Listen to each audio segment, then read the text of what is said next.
안녕하세요. ISMSP 윈의 김창준 기술사입니다. ISMSP 인증심사원 자격증이 좋은 건 다들 아시잖아요. 그런데 제가 많은 분들을 상담을 받아 보면서 유사한 질문들이 상당히 많아서 그거에 대한 고민 상담을 해드리는 영상을 한번 만들어 보겠습니다.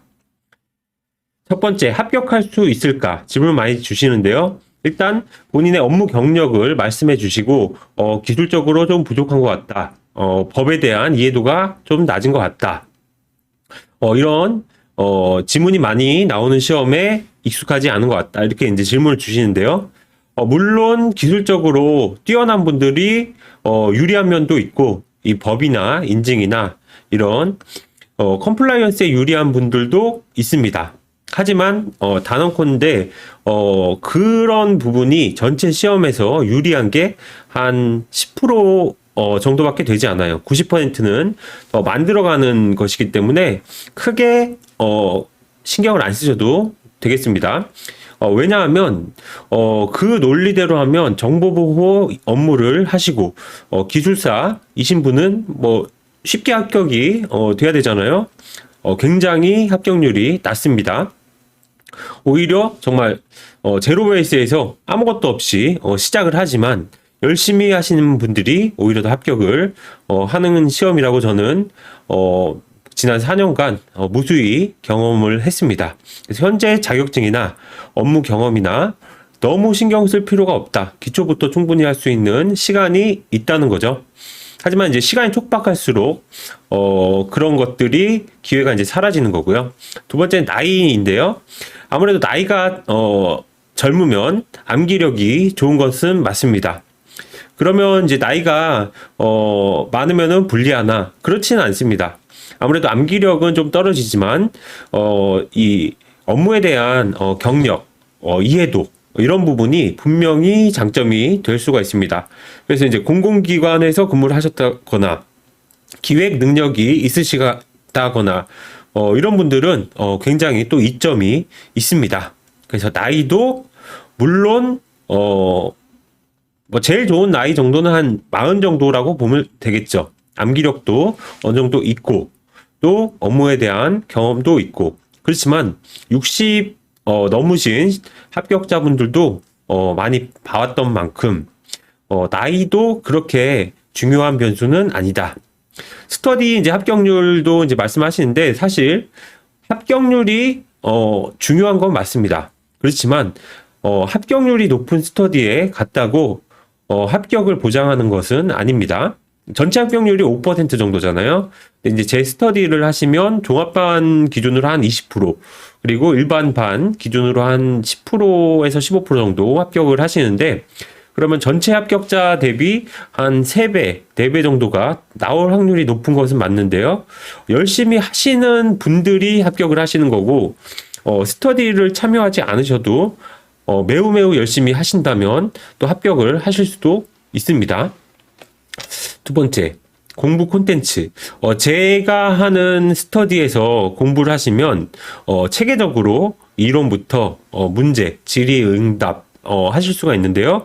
그게 아니라면 이제 보셔야 되는 순서를 일단 ISMS 기본서를 제가 23년 2월달 정도에 출간을 예정을 하고 있습니다.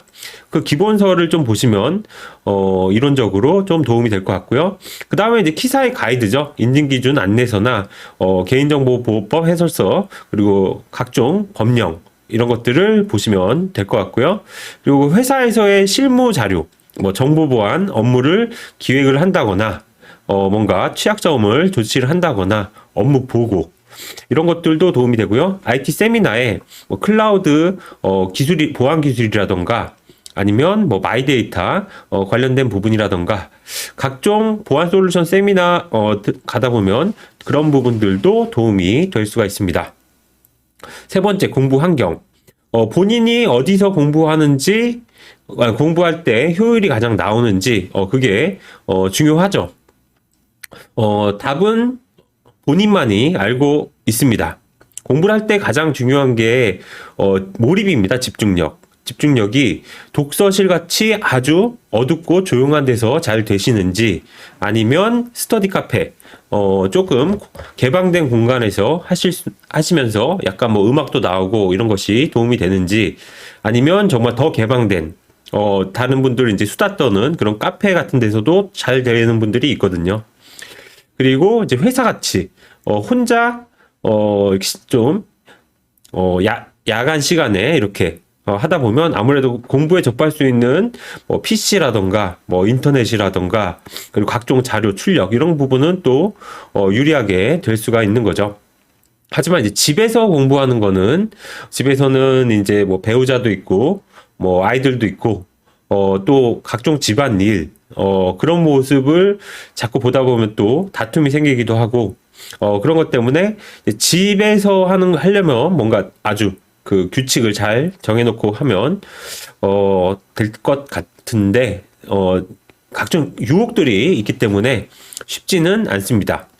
어디가 됐든지 본인이 단위 시간에 얼마만큼 몰입해서 집중력 있게 진도를 나갈 수 있는지 그걸 판단하고 하나를 정하세요. 그 다음에 그 정한 대로 계속 끝까지 그 환경에서 하시면 좋을 것 같습니다. 네 번째, 공부 기간 확보. 공부 기간 같은 경우는 합격할 때 개인에 따라서 다르겠지만, 합격 기준으로 볼 때 한 최소 200시간 정도는 공부를 하시면 좋을 것 같고요. 아주 본인이 공부 방법이 정립이 되었을 때 200시간이고 그렇지 않은 경우에는 1000시간 이상 될 수도 있습니다. 몰입을 하느냐에 따라서 시간이 단축이 될 수가 있고요. 그리고 얼마만큼 절박하느냐에 따라서 또 시간이 늘 수도 있는 거죠. 물론 이제 시험에 가까운 기간일수록 더 공부 효율이 늘어나는 건 맞습니다. 그렇지만 이제 지금부터 반복을 하시면서 이런 산출물들 만들어 가면서 그 산출물들을 반복할 수 있는 그런 환경을 만들어 놓는 게 중요하죠. 그리고 이제 과중한 업무, 제일 시험에 도전하시는 분들이 고민하시는 부분인데요. 어떤 프로젝트에 투입이 되셨다, 어디 출장에 가셨다, 아니면 뭐 어떤 뭐 영업 활동을 하셔야 된다, 뭐 다양한 이제 말씀을 하시는데요. 공부를 전담으로 하는 학생이 없어요. 그렇기 때문에 주어진 시간을 잘 관리를 하셔서 공부를 하시는 거고요. 단 1시간을 하더라도 이제 몰입해서 공부할 수 있는 그런 시간을 확보를 하는 거죠. 그래서 최소 1시간 정도는 해주시면 좋고, 가능하면 하루에 한 3시간 정도씩 해주면 굉장히 유리하다고 볼 수가 있습니다. 우리가 이제 사실 아무리 힘들고 시간이 없어도 밥은 먹잖아요. 그거와 마찬가지로 공부도 습관화하시면은 좋을 것 같고요. 가정일, 뭐 육아, 뭐 아니면 이제 직계 존속, 부양 문제, 뭐 이런 부분들이 있으면 또 공부하기가 좀 난감할 수가 있는데요. 그런 것들을 잘 이제 뭔가 다툼이 생기지 않게 소통하기도 하고 효율적인 환경에서 몰입해서 최소화 하면서 그렇게 공부를 하는 거죠. 그래서 사실 이제 공부에서 혼자 만약에 싱글인 분이 공부를 하시면 잘 될 것 같지만 그렇지가 않더라고요. 공부에서 가장 중요한 거는 본인을 위해서 공부하는 게 아니라 가족을 위해서 공부하는 게 굉장히 크거든요. 그래서 희생 정신으로 헌신한다 생각하고 공부를 하시면 더 몰입도 되고 더 가족에 대한 고마움도 느낄 수 있고 결과도 좋게 나올 수 있습니다. 5번째, 합격하는 사람. 첫 번째는 공부하는 방법을 제대로 아는 사람. 공부하는 방법을 알면은 이 지식만 들어가서 정리하면 되거든요. 어떤 데서 얼마만큼 시간에 어떻게 필기를 하고 어떻게 시간 관리를 하고 이런 부분을 알면 이 지식들은 그렇게 어렵지가 않아요. 좀 뭐 모호한 부분은 하나씩 파악하면서 조금씩 명확하게 알면 되는 부분이라서 공부 방법을 아는 분이면 뭐 사실 합격을 하는데 무리는 없겠죠. 예를 들어서 사법고시를 공부했던 법학 전문 그런 응시생이 있고, 그리고 정보보호를 한 20년 업무를 했는데 공부하는 방법을 모른다. 그러면은 전자가 더 유리합니다. 두 번째, 이거 아니면 없는 절박한 사람. 지금 예를 들어서 직장에서 조금 위기가 있는 분들, 아니면 혼자 지금 프리랜서로 지금 하시는 분들, 이런 경우에 뭔가 생계를 위해서 절박한 경우, 그럴 때 아무래도 좀 스트레스와 동시에 또 몰입감이 늘어나고 알아서 누가 시키지 않아도 공부하는 그런 게 되기 때문에 조금 더 유리하고요. 그다음에 자기 관리를 잘하는 사람. 자기 관리 잘하는 분은 아무리 일이 바빠도 그렇잖아요. 우리가 운동 잘하는 분들 보면 운동도 하고 또 뭐 어떤 취미 생활도 하고 업무도 잘하고 놀기도 잘하고 마찬가지로 제가 여태까지 이제 직장 생활을 하고 보면은 잘 못 노는 분이 일도 잘 못하는 경우가 조금 많았어요. 바꿔서 말하면 업무도 굉장히 잘하는데 노시는 것도 되게 잘해요. 마찬가지예요. 이제 공부도 그 방법을 알고 그 루틴대로 하시면은 되는 거고요. 그리고 본인이 떨어진다고 믿는 사람 좀 약간 황당할 수도 있는데 그만큼 절박한 거죠. 나는 일반 사람들처럼 하면은 떨어질 거야. 난 더 해야 돼. 2배, 3배 더 해야 되고 나는 결코 똑똑하지 않고 부족하기 때문에 정말 열심히 해야 된다. 그런 분들은 합격을 하십니다. 저도 사실 각종 자격증, 기술사나 ISMS나 보안기사나 등등 다 한 번에 합격을 했는데요. 항상 떨어진다고 생각을 했고 부족하다고 생각을 했고 불안하고 초조하고 그랬습니다. 정말 이거 하면 딱 합격할 거야. 그런 생각은 요즘에는 조금 들기도 하는데 옛날에는 정말 정말 절박하고 항상 비관적으로 생각을 했어요. 그리고 스터디 멘토와 멤버를 이제 배려하는 사람. 이거는 사실 스터디뿐만 아니라 모든 일이 마찬가지죠. 우리가 무슨 클럽 활동을 한다거나 동호회 활동을 한다거나 회사에서 어떤 무슨 TFT 구성된다거나 자꾸 이렇게 적극적으로 이렇게 피드백도 하고 솔선수범하고 그런 분들 있잖아요. 결과가 반드시 좋아요. 그냥 이렇게 무관심하게 있고 질문도 안 하고 숙제도 안 하고 그리고 다른 사람이 있던 말든 천상천하 유아독존 이런 분들이 좋은 결과가 나는 것은 좀 드문 것 같아요. 그래서 인사도 잘하고 질문하면 답변도 하고 수고한다 고생한다 이런 말도 좀 하고 그런 분들이 조금 결과는 좋은 것 같아요. 다음에는 합격 확률을 높이는 법. 학습 계획 수립과 준수. 계획을 잘 수립해야죠. 계획 없이 결과가 좋게 나오기가 어렵죠. 그래서 이제 손자는 이미 전투를 시작하기도 전에 결과가 나왔다고 그런 것처럼 계획을 잘 수립을 하고 그걸 준수를 하는 거죠. 그래서 사람이 살다 보면 계획을 준수하기가 어렵죠. 직장 일이라든가 가정사라든가 그럴 때는 만회할 수 있는 그 캐치업 플랜을 세우시고 그거를 또 지키시고 공부하다가 지쳐가지고 죽지 않아요. 어느 정도 좀 정말 필요하다 그러면 휴가를 내시고 하루 정도 밤을 새도 죽지 않거든요. 그런 마음가짐이 오히려 더 하루 동안 정말 밤을 새서 공부하는 양이 그렇게 많지는 않겠지만 그런 마음가짐이 계속 열심히 해야 되는 그 동력이 될 수가 있기 때문에 그런 캐치업 플랜 중요하고요. 물론 이제 제가 이제 공부를 해보다 보니까 하루에 한 3시간, 많게는 5시간 이상 하면은 집중력이 떨어져요. 거의 그 시간 동안 정말, 전력으로 집중해서 몰입할 수 있는, 그게 가장 효율이 좋았고요. 무작정 12시간, 15시간 한다고, 좋지는 않습니다. 근데 이제 3시간을 몰입해서 하는 거를, 처음부터 3시간을 하면은 그게 잘 안 돼요. 처음에는 7시간 하다가 5시간 하다가 공부하는 방법을 알게 되면 그게 이제 3시간이 되는 거지 3시간만 하면은 합격할 수 있다. 또 그런 건 아니에요. 처음에는 좀 과도하게 시간을 투자하는 것도 방법입니다. 그리고 결과보다는 이유를 알자. 어떤 분들은 이제 시험만 딱 문제를 푸시고 답만 체크를 하시고 그냥 단순하게 답에서 있는 해설만 보고 아 이건 맞구나 틀리구나 잘 몰라요. 맞은 거는 맞는 이유를 모르고 틀린 건 틀린 이유를 잘 몰라요. 근데 관심이 없어요.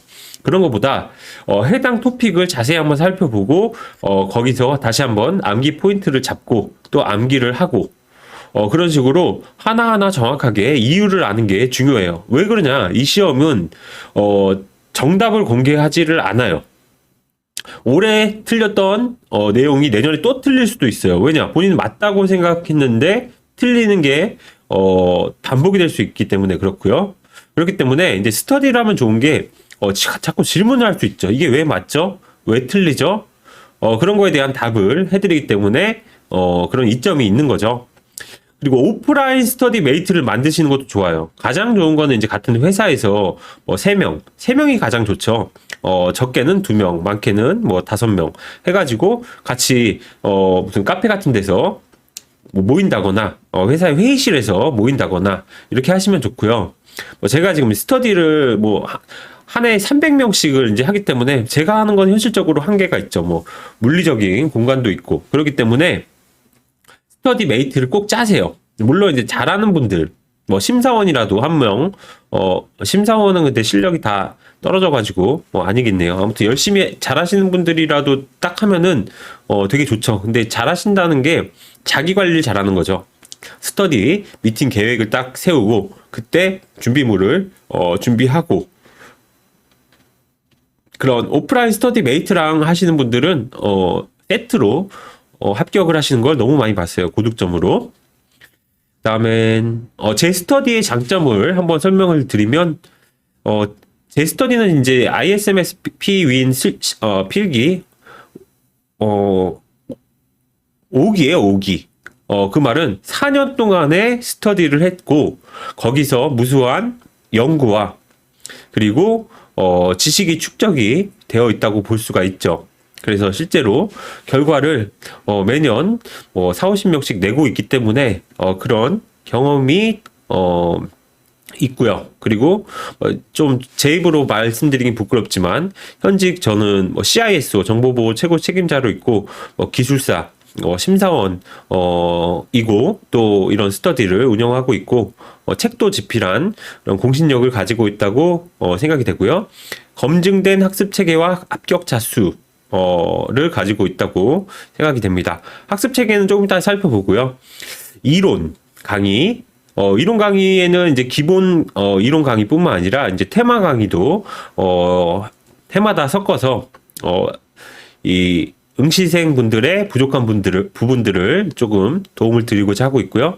문제 굉장히 많죠. 모의고사만 해도 20회 그리고 클래스룸 문제도 거의 1000문제 이상 있죠. 그리고 질의응답, 소통해서 제가 실제로 좀 힘드신 분들은 만나 뵈서 상담도 해드리고 차도 사드리고 식사도 사드리고 그러기도 합니다. 그리고 시험에 불가피하게 떨어졌다.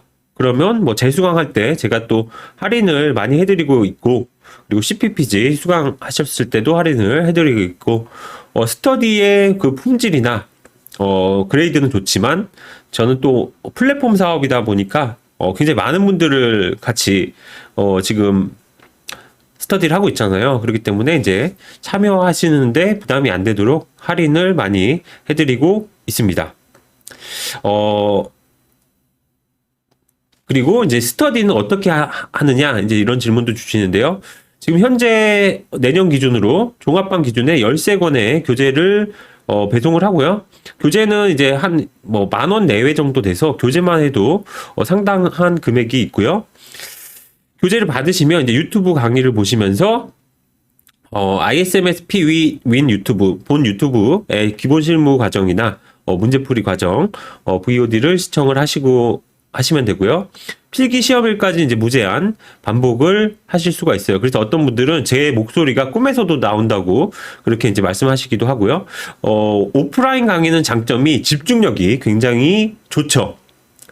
단점은 한 번 본인이 들었던 거를 다시 반복하기가 어려워요. 온라인 같은 경우는 그래서 저는 2번을 듣는 게 좋다고 생각이 돼요. 왜냐하면 이 강사가 엉뚱한 정말 오류를 이야기하는 거는 굉장히 드물거든요.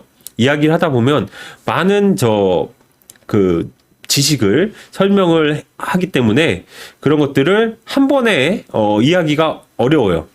처음에는 한 50% 이해하고 두 번째는 좀 빠르게 1.8배속이나 2배속으로 이해를 하시면 한 80%, 90% 이해를 하실 수가 있습니다. 그리고 모의고사가 20회. 20회면은 사실 120분 시험을 그 20회 본다. 이것만 해도 사실 상당하죠.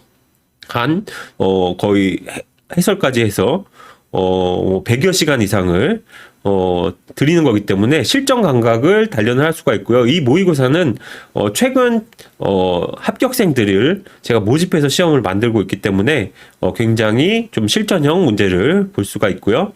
물론 이제 20회 20년 차 문제부터 있기 때문에 조금 전통적인 문제 스타일도 있습니다. 그렇지만 그런 것도 굉장히 중요하거든요. 요즘 스타일 것만 딱 공부한다고 되는 게 아니잖아요. 뭐 예를 들어서 우리가 뭐 국어 공부를 한다고 해서 뭐 고전을 공부 안 하는 건 아니잖아요. 마찬가지로 전체적인 맥락을 파악하려면 굉장히 좋다고 생각해요. 저는 20년, 21년, 22년, 23년 이렇게 4년치의 20회 차를 푸신 분과 푸시지 않은 분 합격 확률을 보시면 뭐 당연한 거죠.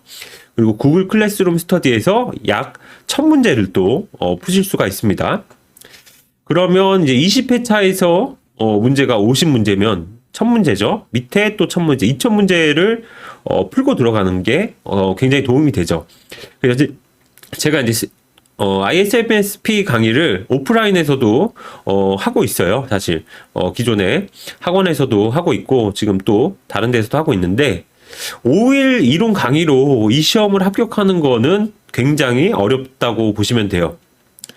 지금 스터디처럼 한 2000문제 정도 풀면은 못해도 합격권에 가거든요. 사실 뭐 한 문제 풀기도 어려운데 2000문제면은 또 상당한 거잖아요.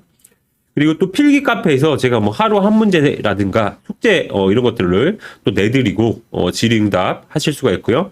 카톡 단톡방에서도 질의응답 거의 뭐 24365 거의 시간과 장소 상관없이 이렇게 대응을 해드리고 있습니다. 그 다음에 소속회사 교육예산 활용 이 부분을 또 물어보시는 분들도 있는데 가능하면 회사에 교육 예산을 지원을 받으시는 게 좋아요. 저도 사실 예전에 회사를 다닐 때 이런 부분을 굉장히 조심스럽게 생각하고 그냥 거의 모든 자격증을 거의 제 돈으로 한 것 같아요. 뭐 기술자뿐만 아니라 뭐 보안기사 등등.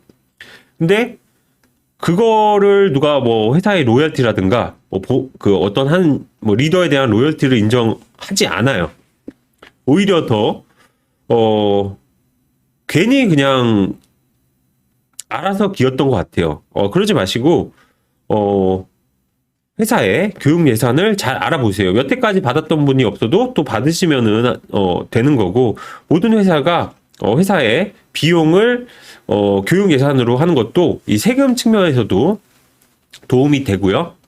그렇기 때문에 교육 예산 활용하는 거 꼭 해보시고요. 우리 회사는 안 될 것 같은데 그렇지 않습니다. 스타트업부터 공공기관, 뭐 대기업, 뭐 금융 굉장히 다양한 제가 고객을 두고 있고요.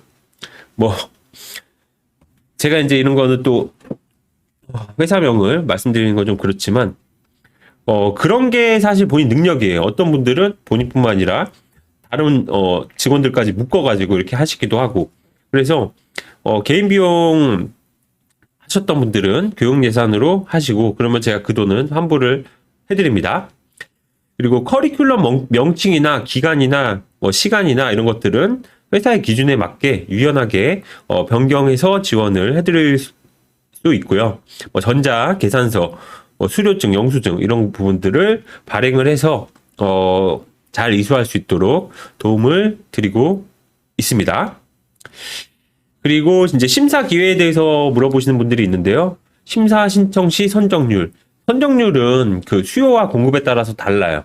예를 들어서 뭐 겨울이라든가 뭐 여름 휴가 이런 때는 아무래도 공급이 좀 부족하겠죠. 그리고 뭐 가을 같은 경우는 수요가 많겠죠. 수요가 많을 때는 공급이 부족하기 때문에 심사가 잘 돼요. 그렇지만 이제 비수기 그런 겨울이라든가 봄이라든가 이럴 때는 심사 수요가 적기 때문에 선정이 잘 안 되는 게 일반적인 거고요. 그렇지만 이제 에이스로 어느 정도 인정을 받으면 심사팀장이 오히려 물어봐요. 이때 심사 좀 나와달라. 그러면은 수요와 공급에서 항상 심사를 할 수 있는 그런 수준에 이르는 거죠. 심사를 할 수 있을까요? 예를 들어서 뭐 보완을 안 해보셨다. 그러니까 보완을 안 해보셨다는 게 사실 보완을 안 해보시면은 뭐 저 시험 신청 그 경력 자체도 없는 거죠. 그게 아니라 전담으로 이런 인증 업무를 안 해보셨다거나 아니면 IT 기술 업무를 하시면서 정보 보호를 전담으로 안 하고 어떻게 하면 겸임으로 한다거나 이런 분들은 좀 두려움을 느끼실 수 있는데요. 사실 심사 같은 거 뭐 감리도 마찬가지고 제가 이제 이야기를 들어보면 20일 되면은 밥값하시고요. 50일 되시면은 굉장히 자신감을 느끼시고요. 100일 되시면 껌이다. 굉장히 쉽다. 그렇게 시간에 따라서 그렇게 능력이나 자신감이 됩니다. 나중에 이제 100일이 넘으시면 정말 뭐 딱 보이거든요. A부터 Z까지 안 해도 딱 그 결함으로 할 만한 거나 이 회사의 비즈니스 돌아가는 거나 개인정보 처리 돌아가는 거나 그렇게 되기 때문에 이 ISMS 심사뿐만 아니라 뭐 이 세상에 안 그런 게 어디 있겠어요. 뭐 헬스는 안 그렇고 뭐 또 뭐 다 각종 운동이라든가 뭐 음악이라든가 뭐 이런 것들 다 마찬가지예요. 처음에 잘하냐 못하냐 그건 전혀 상관이 없는 것 같아요. 항상 계속 처음에 못하더라도 꾸준하게 진득하게 하고 그러면 뭐 심사를 못할 일은 없습니다. 물론 좀 법적으로나 기술적으로 계속 공부를 좀 하시는 거는 필요하죠. 그리고 심사 시 인적 네트워크 굉장히 중요해요. 제가 이제 보다 보면 인적 네트워크가 협소한 분들이 많아요. 그랬을 때는 오히려 이제 나중에 심사 기회가 줄어들 수도 있어요. 그런 이제 성수기 때나 심사할 수 있고 뭐 겨고지에 그 뭐 좀 지방이나 이런 데 아니고선 또 심사가 안 올 수도 있는데 처음에 어떻게 하면은 인적 네트워크가 당연히 없는 상태에서 시작하지만 개인적으로도 좀 심사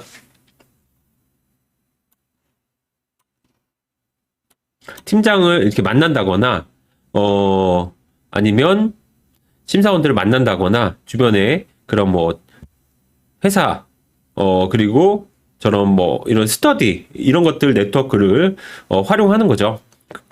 그러려면 계속 본인이 먼저 자꾸 다가가야 돼요. 저는 누군데 안녕하세요. 그리고 뭐 명함 등록하고 뭐 메시지도 보내고 만나자고 하고 그런 분들이 어느 정도 네트워크가 되지 그냥 가만히 있는데 다 와가지고 뭐 환영해주고 뭐 같이 하자고 하고 그런 거는 엄청난 뭔가 있지 않으면 어렵죠. 그래서 마음을 열고 자꾸 그런 모임이나 이런 데 참여하려고 노력을 하시는 게 좋겠습니다. 여기까지 해서 ISMSP 관련된 궁금증에 대해서 답변을 드리는 영상을 마치도록 하겠습니다. 감사합니다. 그리고 구독과 좋아요 부탁드리겠습니다.